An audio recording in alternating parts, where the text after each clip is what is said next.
안녕하세요. 한약을 쉽게 한약사 광나원입니다. 오늘은 인진숙 두 번째 이야기로 간에 좋은 인진숙, 더위지기와 헷갈리지 마세요에 이어 본격적으로 사철숙 인진호에 대해서 알아보도록 하겠습니다. 혹시 지난 영상을 못 보신 분은 링크를 통해 꼭 한번 시청하시기를 부탁드리겠습니다.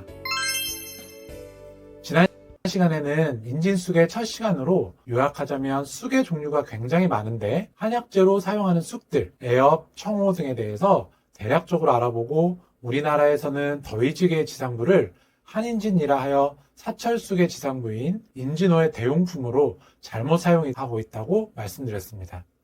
시중에 인진쑥, 환, 인진쑥즙 등의 제품들이 인진호가 아닌 상당수 한인진을 사용하고 있어 주의가 필요하겠습니다.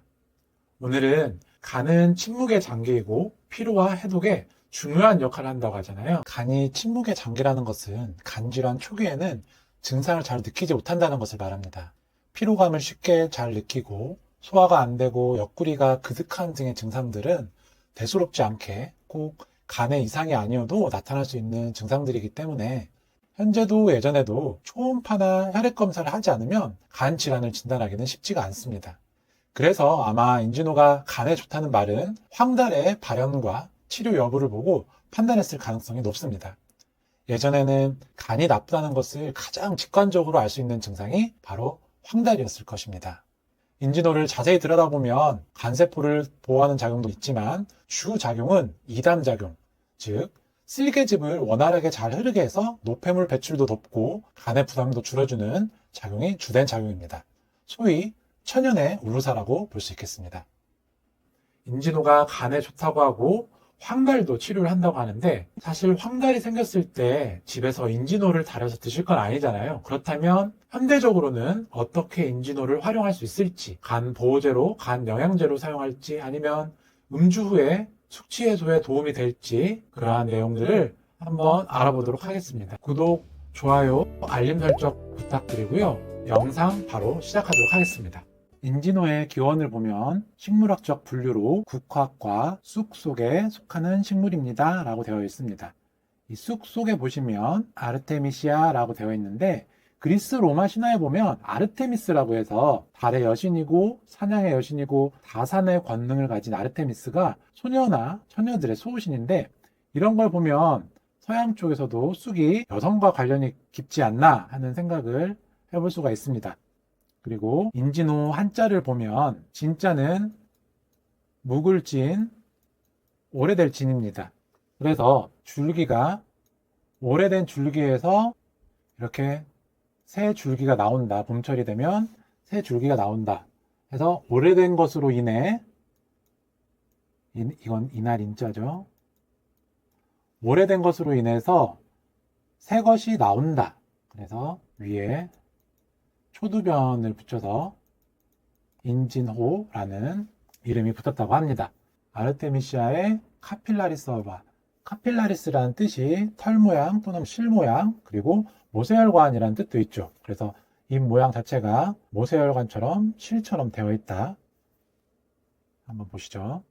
여기 보시면 사철쑥의 잎 모양이 이렇게 가느다란 실처럼 되어 있다. 그리고 여기 4번 그림의 형태는 인진호를 봄에 채취하면 면인진이라고 하고 가을에 채취하면 인진호라고 부릅니다. 그래서 이렇게 봄에 채취한 면인진의 형태는 이러한 잎의 형태를 띠고 있고 가을철에 이런 꽃봉오리가 생겨있는 인진호의 모습을 볼 수가 있습니다. 사철쑥의 지상부고 봄에 채취한 것은 면인진, 가을에 채취한 것은 인진호라고 한다. 이렇게 인진호의 기원을 알 수가 있고요. 계절에 따른 명칭 아까 보신 그림처럼 봄에는 비단처럼 되어 있다 면인진 이렇게 솜털도 나와 있고 봄에는 면인진이라 부르고 가을에는 인진호라고 부릅니다. 약재 채취 시기를 보면 그 약재의 유효 성분이 최대치일 때 채취를 하는 게 좋잖아요. 그래서 보통 뿌리를 쓰는 약재들은 이 뿌리 쪽에 영양이 가장 많이 가 있을 시기, 그러니까 늦가을이나 겨울이나 아주 이른 초봄 같은 경우 위에 지상부가 좀 쉬고 있을 때 그때 뿌리 쪽으로 영양을 많이 보내니까 채취를 하는 것이고 그 다음에 꽃을 쓰는 약재들 같은 경우에는 꽃이 막 개화를 하기 전에 또는 개화를 하자마자 이때쯤이 약효가 가장 좋다고 해서 그때 채취를 하는 겁니다. 우리가 인동이라고 해서 많이 알고 있는 약재가 있죠. 그 중에서 꽃봉오리를 채취해서 쓰는 금은화라는 약재가 있는데요. 주로 소염, 진통, 해열의 효과로 사용을 하게 됩니다. 이 약재는 꽃봉오리가 막 맺혀서 개화하기 전에 이게 실제로 꽃이 피면 금색 또는 은색을 띈다 해서 금은화인데 꽃이 피어버리면 이것은 부적합한 약재다라고 판단하고 막 꽃이 피기 전에 꽃봉오리가 맺혀 있을 때 그때를 약효가 좋다고 해서 채취해서 사용을 합니다. 봄철에는 만물이 소생하고 뭔가 기운이 생동감이 있고 생명력이 있고 뻗어나가는 시기라고 보기 때문에 이때 쑥을 채취해야 간에 좋은 약을 쓸 수 있다라고 전통적으로 생각을 했습니다. 그래서 봄에 채취한 면인진을 전통적인 한의학적인 관점에서는 더 좋은 상품, 좋은 품질의 인진이다 라고 생각을 했었는데요. 실제 주요 성분들을 놓고서 비교를 해보면 봄의 면 인진보다 가을의 인진호의 유효 성분들이 더 많다는 실험 결과들이 나오고 있습니다. 3번 생태적인 특성으로는 사계절 내내 푸른 잎을 유지하는 특성을 가지고 있습니다. 그래서 사철쑥을 기원으로 해서 사용을 하고 있습니다. 참고로 한인진 같은 경우는 아르테미시아의 이와요모기 헐바에서 이 더위지기의 지상부인데요. 이 이와요모기에서 요모기는 쑥이라는 뜻이고 이와는 바위라는 뜻입니다. 일본 말인데 이 바위쑥이라는 뜻을 가지고 있고 실제 사철쑥도 그렇고 더위지기도 그렇고 바닷가라던가 절벽, 바위 틈 이런 데서 잘 자란다고 합니다. 참고로 동의보감에 나와 있는 이게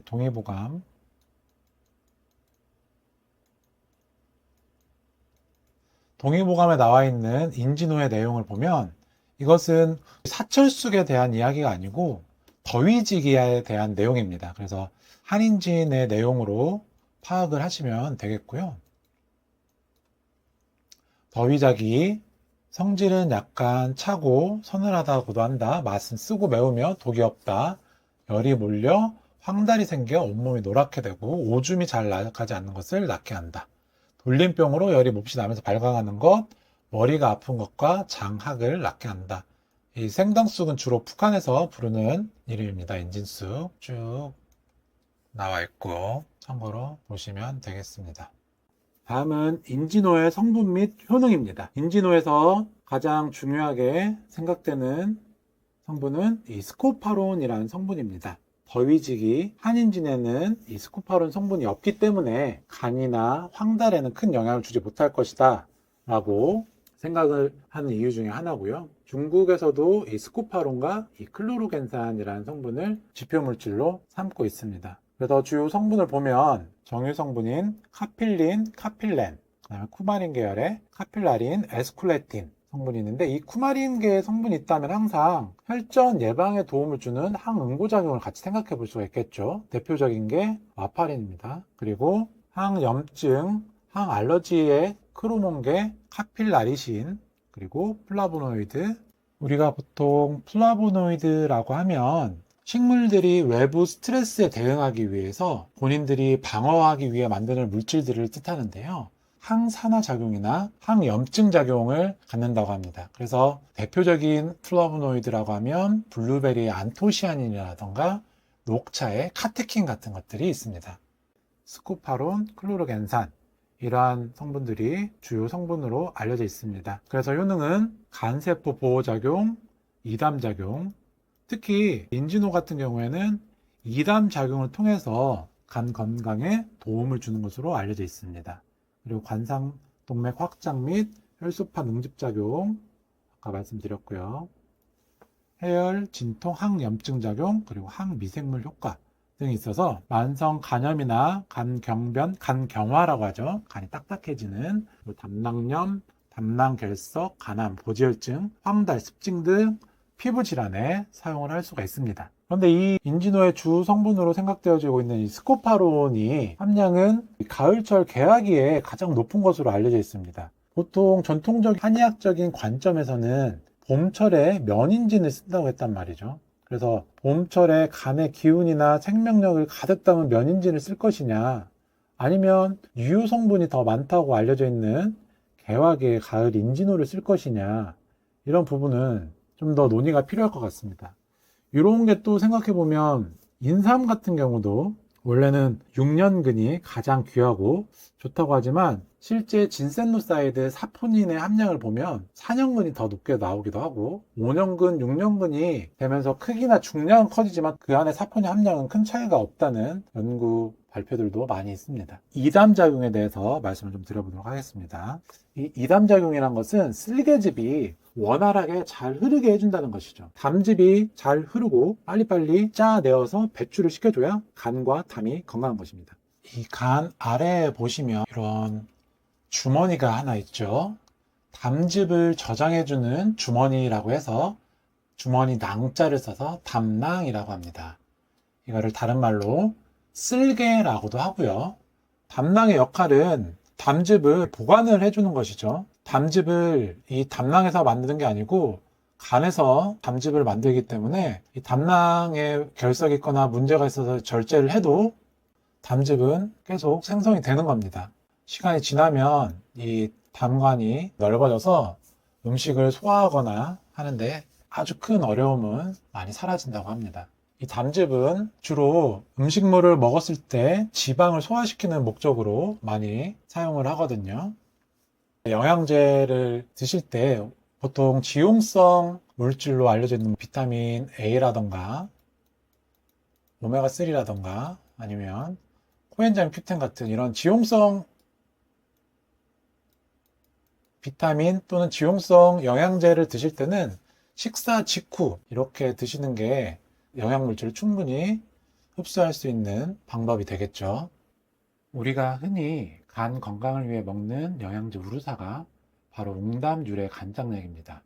우르소데옥시콜린산 UDCA라고 하는데 처음에는 쓴맛 때문에 외면을 받다가 연질 캡슐이 나오면서 간장약 시장 점유율을 크게 높였죠. 이를 계기로 회사 이름도 대한비타민에서 대웅제약으로 바뀌고 대웅제약은 곰의 이미지가 생겼습니다.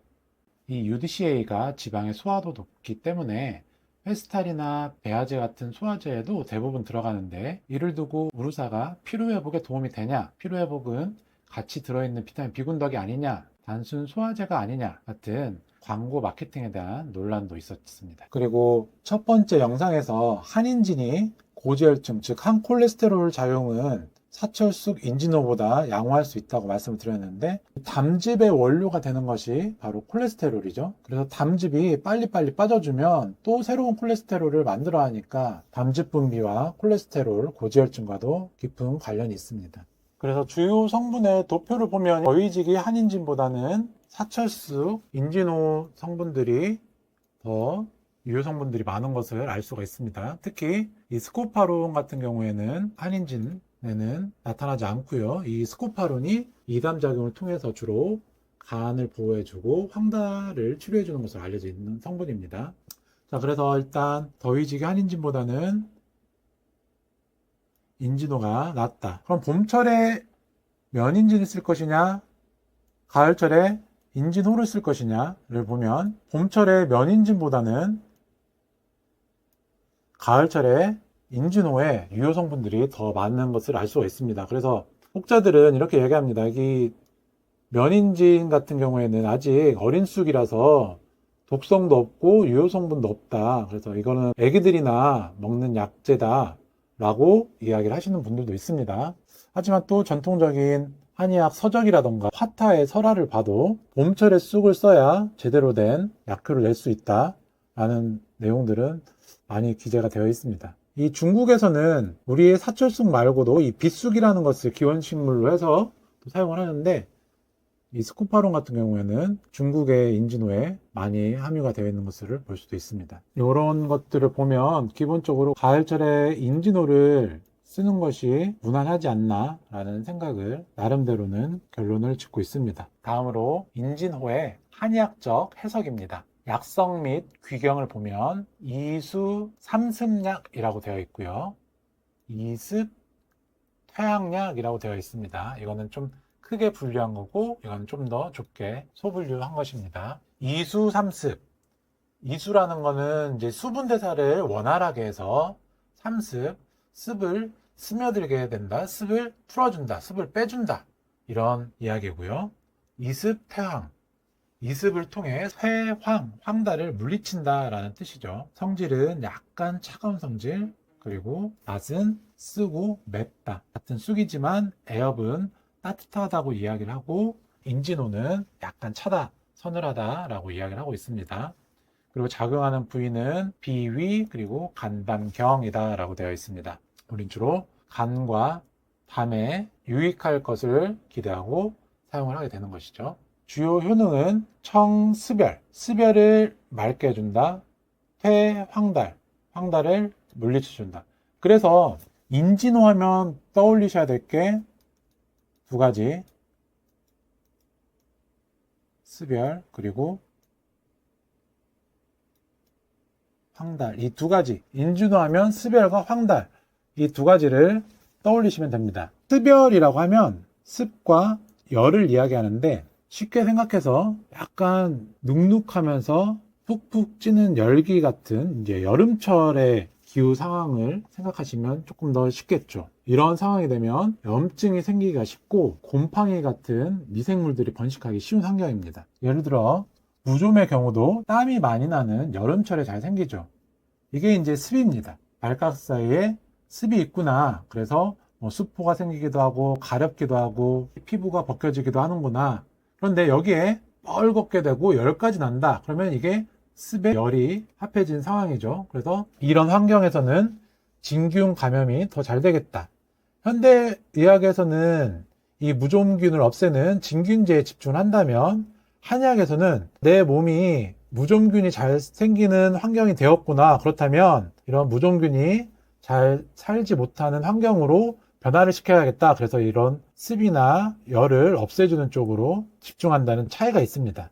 그리고 또 습열로 인한 증상이 뭐가 있을까요? 여성분들 대하 또는 냉대할 경우에 습이 많아도 증상이 나타나는데, 이때는 이제 색이 맑고 냄새가 크지 않죠. 습만 있을 경우에는. 그런데 습에 열이 함께 있다면 빨갛게 붓는다거나 녹색이나 황색 이런 색이 있고 가렵고 냄새가 나는 증상들이 생길 수가 있습니다. 이런 게 습과 열이 합쳐진 경우가 되겠죠.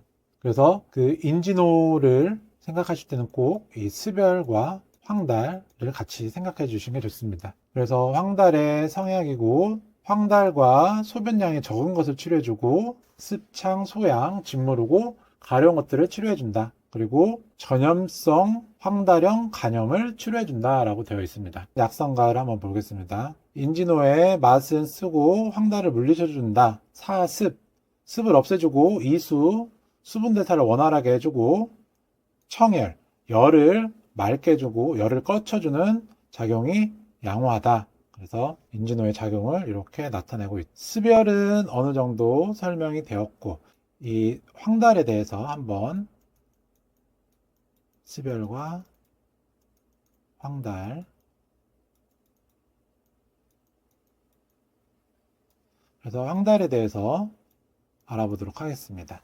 그러면 계속 인진호 하면 황달, 황달이 반복되어 나오는데요.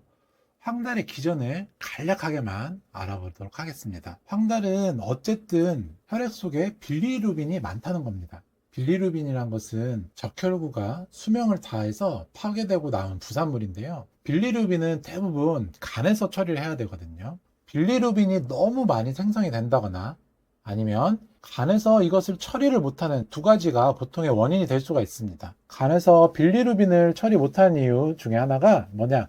간질환이 있는 경우, 간염이나 간경변 같은 간질환이 있을 경우에 빌리루빈을 처리를 못해서 황달이 생길 수가 있고, 또 이런 담독의 질환, 담즙이나 담석, 담낭염, 담관염증 등으로 인해서 황달이 생길 수가 있는 겁니다. 자, 이 담즙은 간에서 생성이 되어서 이 담낭에 저장이 되어 있다가 담도를 타고 쭉 내려와서 음식물을 소화시키기 위해 십이지장에서 음식물과 만납니다. 그래서 쭉 내려오다 보면 회장의 말단부, 즉 소장의 끝부분에서 95%는 재흡수가 되고 나머지 5%는 대변 또는 대장을 통해서 독소와 노폐물을 끌어안고 배출이 되게 되는 겁니다. 하지만 이 담즙이 배출되고 순환하는 과정이 원활치가 않아도 황달이 생길 수가 있는 것입니다.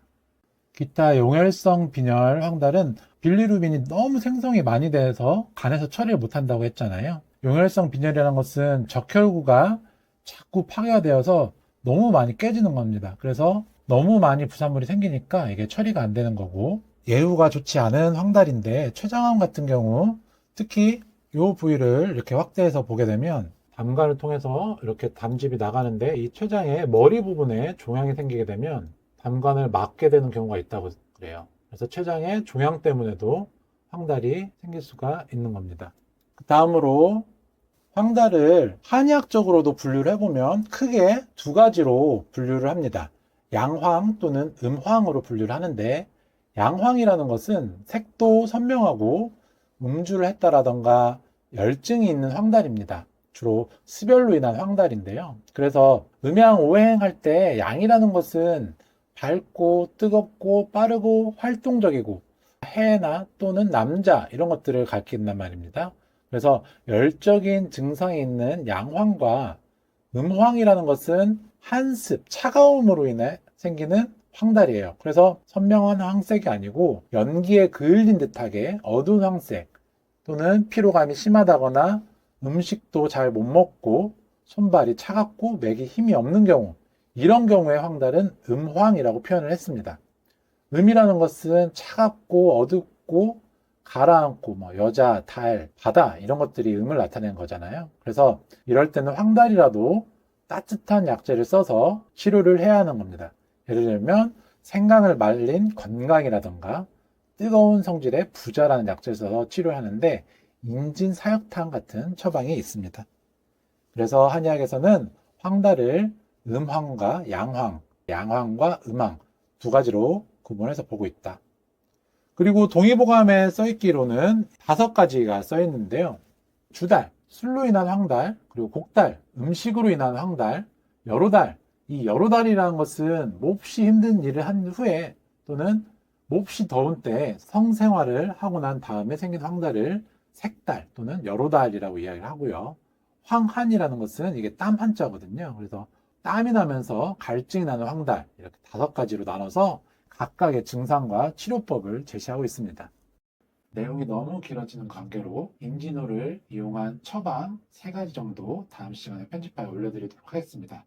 예고편 잠시 보시고요. 옷이 굉장히 뜨거운 성질의 약으로 알려져 있죠. 나 오늘 옷당 먹으러 갔는데 좀 먹을 만한 약을 주세요 할 때도 옷당 먹고 좀 알러지나 가려움증, 두드러기가 많이 나시는 분들은 미리 이런 약들을 먹고 드실 수도 있고요. 술을 먹고 나면 막 열이 나면서 몸에 두드러기가 난다거나 가려운 분들 있잖아요. 그런 분들도 이렇게 열을 내려주는 대왕, 치자, 인지노가 들어있는 항히스타민제를 드시면 조금 더 낫지 않을까 싶습니다. 이 수치들이 뭐냐면 간이나 심장이나 골격근, 신장 이런 데 이제 분포되어 있는 세포들이 깨지면서 효소를 내뿜게 되는데, 그 내뿜는 효소의 수치를 측정하는 것이 이 바로 AST, ALT 수치입니다. 그래서 갑자기 급속도로 간 세포들이 막 파괴되고 있는 경우에는 수백, 수천까지도 이 간 수치가 오르기도 하는데요. 예전에 제가 약국에서 근무를 하는데 어느 한 환자분께서 오셔가지고 본인이 간암 환자인데 이 간 수치는 너무 정상이다, 이거 어떤 걸 믿어야 되겠냐 라고 저한테 물으시더라고요. 그래서 이게 파괴될 수 있는 간세포가 남아있지 않는 상태가 되면, 그러니까 더 이상 깨질 수 있는, 파괴될 수 있는 간세포가 없다 보니까 간 수치는 정상으로 나오는 경우도 많이 있습니다. 이 영상이 조금이라도 여러분의 건강에 도움이 되었다면, 그리고 앞으로 더 많은 건강 정보들을 알고 싶으시다면 꼭 구독과 좋아요 그리고 알람 설정까지 부탁드리도록 하겠습니다. 여러분의 한 번의 클릭이 제게는 큰 힘이 됩니다. 그리고 궁금하신 사항이나 필요하신 영상이 있으시면 댓글 최대한 남겨주시고요. 어떻게 하면 더 쉽게 전달해 드릴 수 있을지 고민이 너무 많습니다. 그래서 댓글 많이 남겨주시면 저에게도 큰 도움이 될 것 같습니다. 여러분이 언제나 건강하시고 하루하루가 활기로 가득 차시길 진심으로 기원합니다. 다음 영상에서 또 뵙도록 하겠습니다. 감사합니다.